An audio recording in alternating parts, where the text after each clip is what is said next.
good afternoon.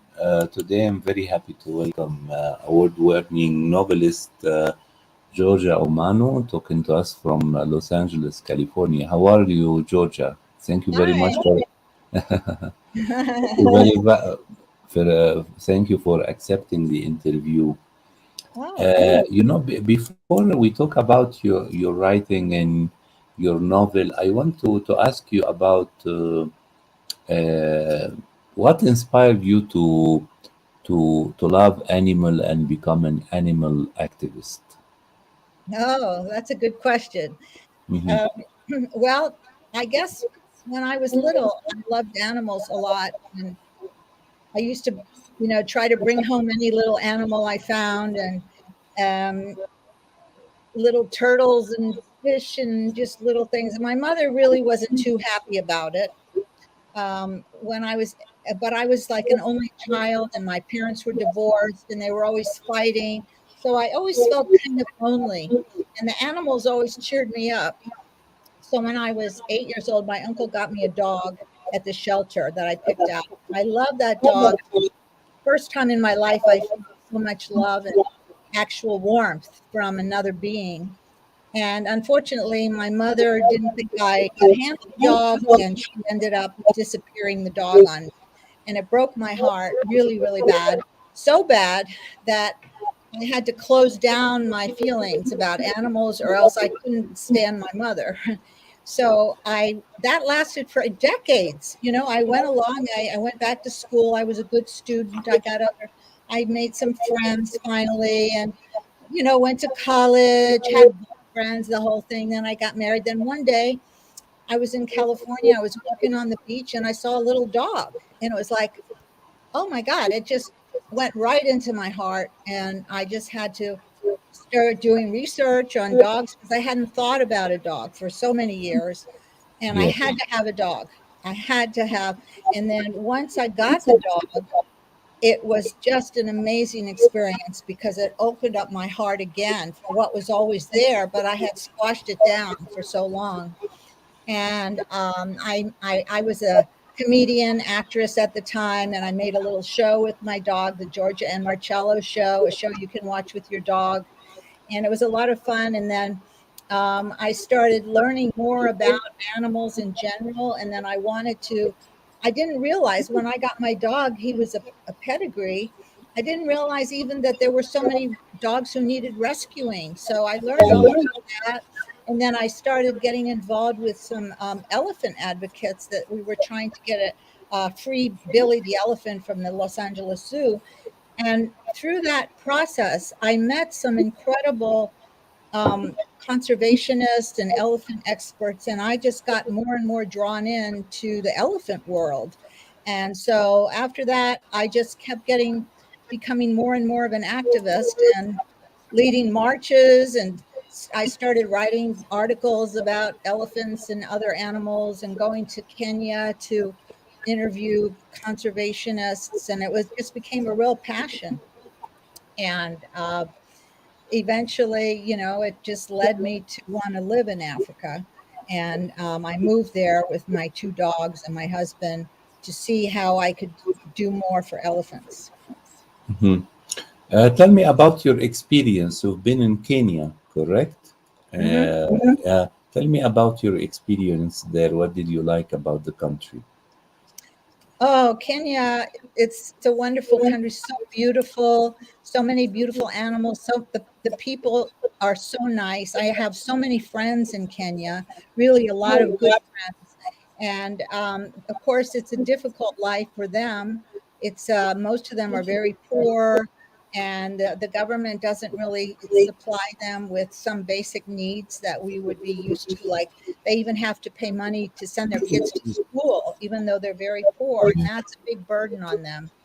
So, but just love the elephants, and I've adopted several baby elephants that were rescued. And the more I was around elephants, the more I love them. And it also reminded me of a strange experience I had.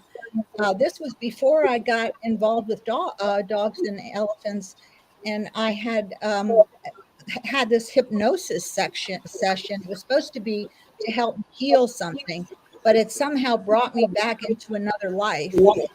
In that life, I think I was an elephant. And it was a strange, I mean, at the time I didn't know what to make of it, but years later, when I started really getting to know elephants and getting around them, I became more and more convinced that that was real. Mhm. Yes, but tell me, when did you start thinking about your novel, Theories in the Jungle? The novel. Well, I like to write, and Mm. I thought I would, and I like the arts. As I said, I was an actress. I've produced a few little things, and I knew I wanted to do a project over there.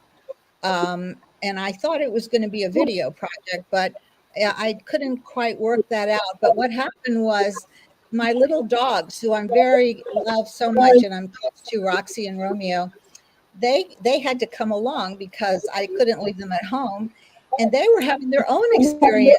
They were meeting wildlife, and I saw them change and become, it was just fascinating to me, and I feel like I'm so close to them I can read their minds. So I just started writing down some things and little anecdotes, and then eventually it grew into a bigger story, and I decided, let's just see if people are interested in reading about this.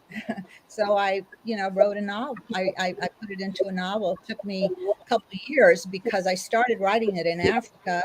And then after we came home, my dogs were really sick for a few months, and I had to, just take care of them. But then I sort of went back to it, and then it came out last year.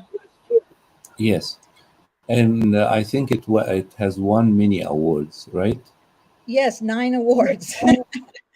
Yes, but yourself, you did an adaptation as a screenplay for the novel. Yes, I a few months ago, I used to Uh-huh. actually, years ago, I used to write a few screenplays, and Yes. I always loved writing just as much as acting, but it was very hard to sell a screenplay back then, a spec screenplay, even though I Hmm. had a manager. So I gave up on it. But then once I had this success with this novel, I really wanted it to be, I could really picture it on the big screen. And I think it would make a fabulous movie.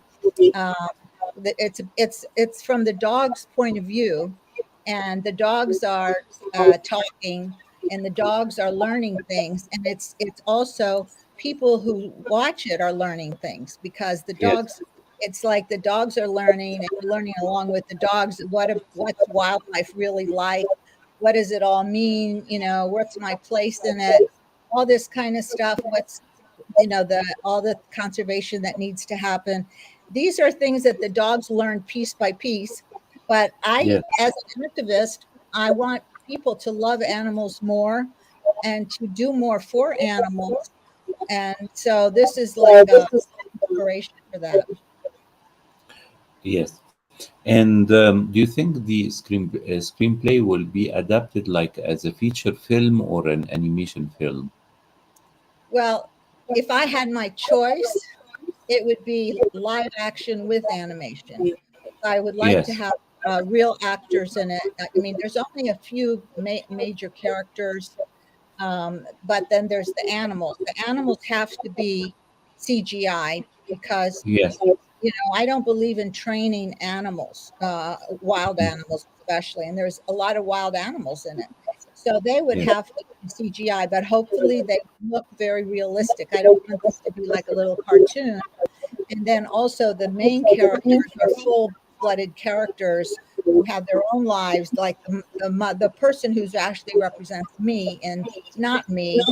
She's similar to me, and she goes to Africa with the dogs, and she's a dancer, and she has a big life, and so does her father who comes with her. So those two could be used, done by some really good actors, and the others mostly would be CGI. And then I've also decided to make it into a musical, because Yes. that's just kind of how it came out of me. And so the dogs are singing, everybody's singing, and uh, anyway, I hope it finds the right person who will really get it and help get it made what I think is the right way. Yes. You know, on your LinkedIn profile, it says like the female Robert De Niro. From where did you get this nickname? Oh, well, that was from my acting days, which were quite a few.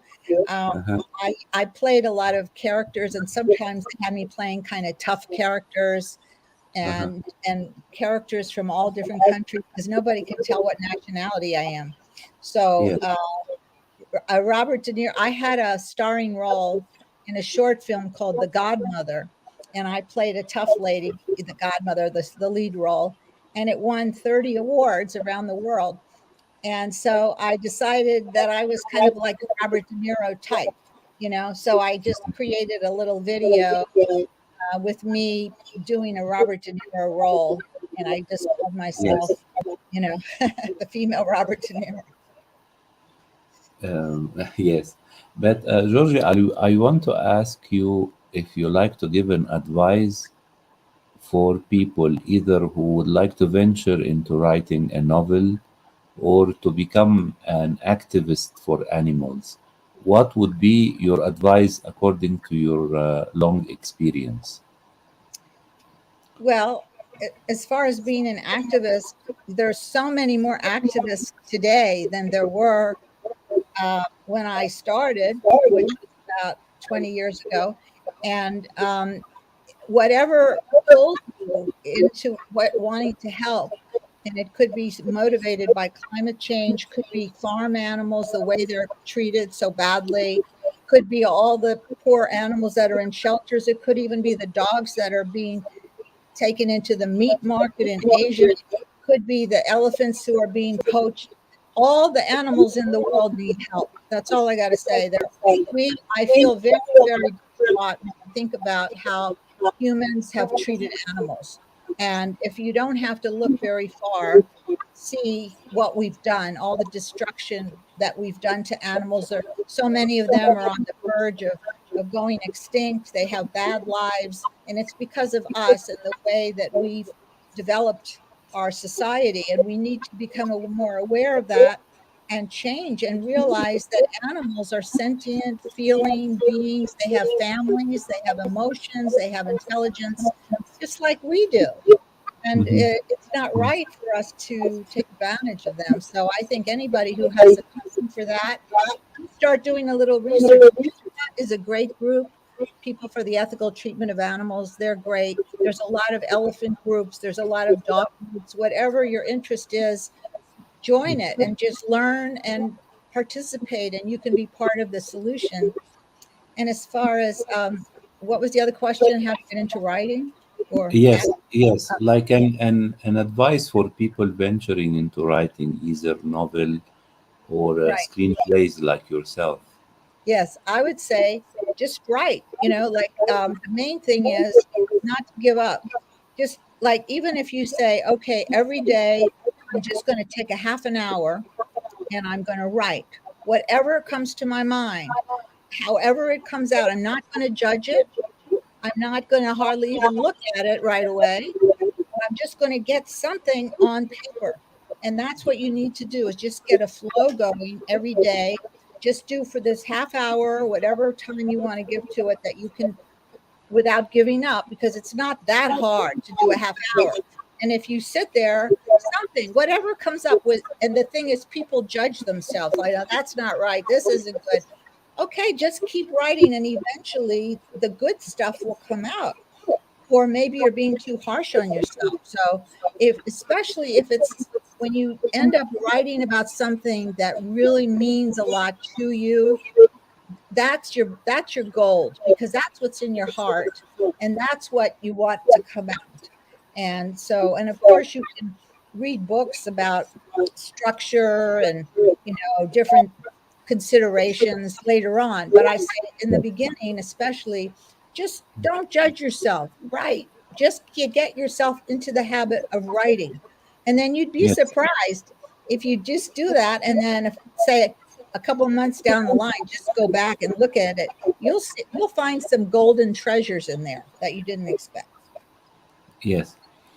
Um, finally, I want to ask you, what do you think it should be done to raise awareness and support for animal causes? Well, everything should be done. I mean, which today people are being very creative in what they're doing. I mean, um, look at Greta Thunberg. She started a whole movement for young people, and made them aware of how the climate is changing and we have to change our habits. And a lot of that has to do with animals, the animal agriculture.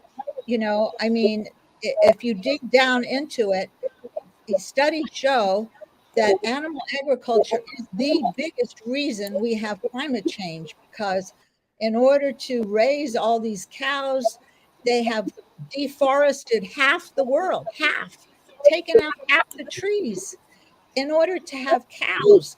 And that's not right. That's what's destroying our world, where it's based on doing the wrong things and not being in touch with nature. We have to get back, and we have to realize that we're earthlings, just like animals. We don't have to eat them. You know, there's so many good things we can eat besides animals. And when you get to know an animal, even if it's a chicken, chickens are beautiful.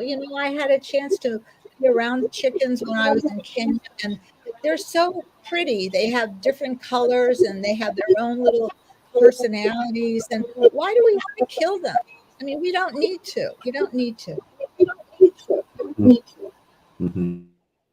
This is great. Georgia, I want to thank you very, very much for this lovely interview. I wish you all the best in the adaptation of your novel and Thank all you. your upcoming projects. And I wish you enjoy as well your fighting for animal rights. This is myself. I'm a cat lover. We have like 4 cats at the house. And best wishes and everything. And I hope you can join us again when you have a new project to announce. Sure, sure. And my name of my book is Terriers in the Jungle. And that's the name of the movie, too. And I hope some of your leaders might Yes, look. yes. I hope we can see it very soon on the screen. Thank you. Me too. Thank you. Have a lovely evening, Georgia. Thank Thank you you very, for very having me. much. It was very Take care. kind of you, and it was fun. Thank you. You're welcome. You're welcome.